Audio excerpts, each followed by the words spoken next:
To truly grasp what if why Russia is suddenly losing in Ukraine, we first need to understand the world as it is today. This is our baseline, the reality that billions of people accept as normal. Every civilization, every invention, every war, they all led us here. The systems we rely on have been built over centuries of trial and error. We take for granted things that would have seemed like miracles just decades ago. But history has never followed a single fixed path. It could always have gone differently. Every major turning point had alternatives, every decision, an unchosen road. Scientists call these critical junctures, moments where the future split. And what we're about to explore is one of the most dramatic junctures imaginable. Because the question isn't just academic, it's deeply human. What makes us who we are? What systems are truly essential to our survival? These are the questions that historians, scientists, and philosophers wrestle with. And today, we're going to answer them, through the lens of one radical scenario. What if why Russia is suddenly losing in Ukraine? Buckle up, because nothing about what follows is simple. The world you're about to see is familiar, and yet utterly alien.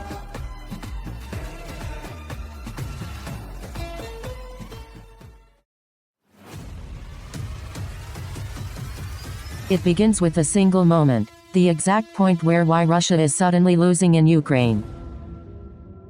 Historians call this the point of divergence, where our timeline parts from theirs. In our world, this event either never happened, or played out very differently. But in this alternate timeline, everything from this moment forward is uncharted. The initial shockwave would ripple through every institution and government on Earth. News agencies would scramble, leaders would convene emergency sessions.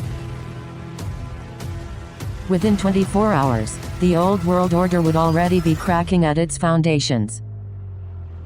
Markets, borders, alliances, everything built on the previous reality would be questioned. Scientists and engineers would be working around the clock trying to understand the implications. Ordinary people would watch their screens in disbelief, unable to process what was unfolding. Because sometimes history doesn't warn you, it just arrives, and demands an answer. The question now wasn't why did this happen, it was what do we do next? And that question, that desperate scramble, would define the next 100 years. Some would rise to meet it, others would be crushed by its weight. This is the moment that changed everything, and it's only the beginning. The chain reaction has started, there's no going back.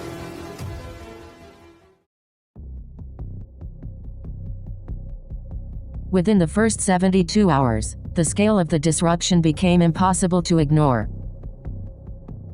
Supply chains buckled, communication systems were overwhelmed. Governments that had spent decades building infrastructure now watched it strain. Millions of people found their daily routines, and their livelihoods, in jeopardy. The economic fallout dwarfed anything seen since the Great Depression. Stock markets didn't just fall, they froze, unable to price in the new reality. Entire industries that had thrived for generations simply ceased to make sense. For every problem solved, 3 new ones emerged. The cascade was relentless. International aid organizations mobilized, but the scale of need was staggering. The political consequences were equally severe. Governments fell, new movements rose. People who had never questioned their leaders were now demanding radical answers. And in that vacuum of uncertainty, something dangerous began to grow: fear. Fear leads to blame. Blame leads to division. Division leads to conflict. The fallout wasn't just economic or political, it was deeply psychological. Humanity was confronting something it had never fully faced before: systemic collapse.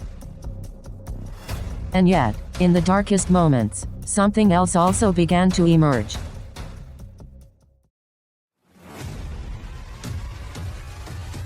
Humans are, above all else, adaptable, and adaptation is exactly what happened next. Within a generation, new systems began replacing the old ones, sometimes better, sometimes worse.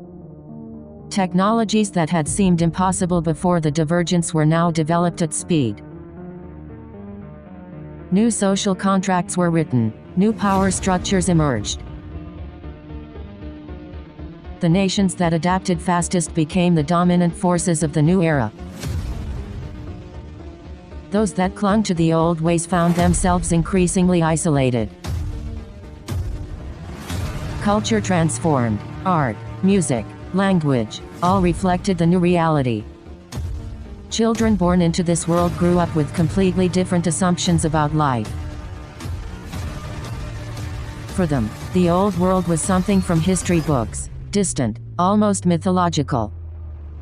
Science accelerated in some fields, and was held back in others.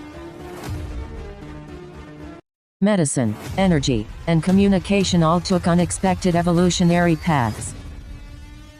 International relations were redrawn entirely, new alliances, new enemies. The concept of normal had been permanently replaced by something far more fluid. Philosophers debated whether this new world was better or worse than the one before. And the answer, as with most things in history, was both, and neither. Because progress rarely comes in a straight line, it spirals.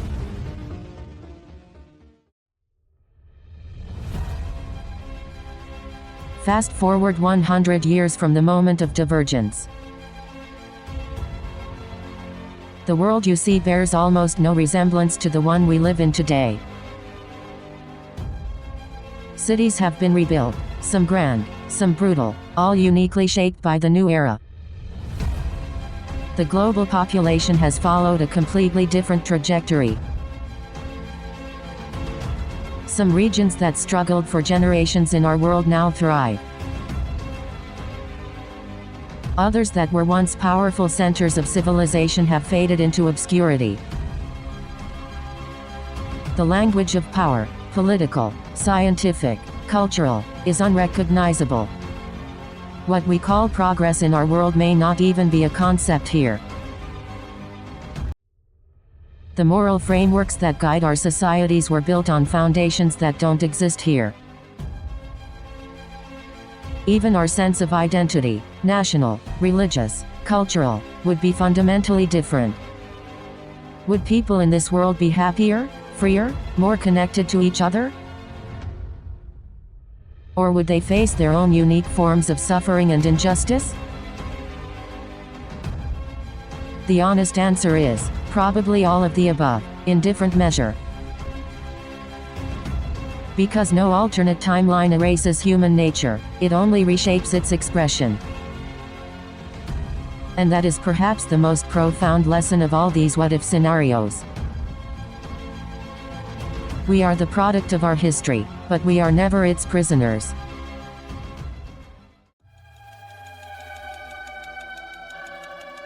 So, after everything we've explored, what's the verdict? What if why Russia is suddenly losing in Ukraine? Here's what the evidence and imagination suggests. First, the immediate disruption would be far more severe than most people assume. The systems we take for granted are deeply interdependent. Remove one, others collapse.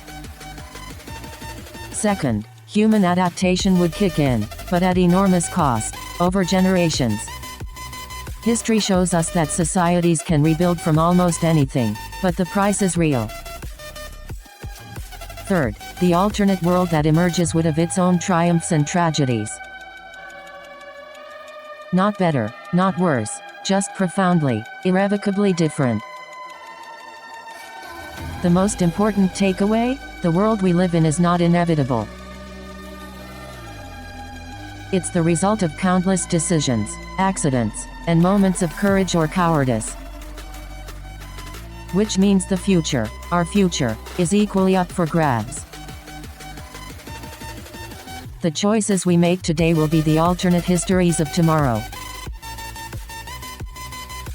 What if why Russia is suddenly losing in Ukraine? The world changes, humanity endures, and adapts, always. If you found this fascinating, hit subscribe. We explore scenarios like this every single week.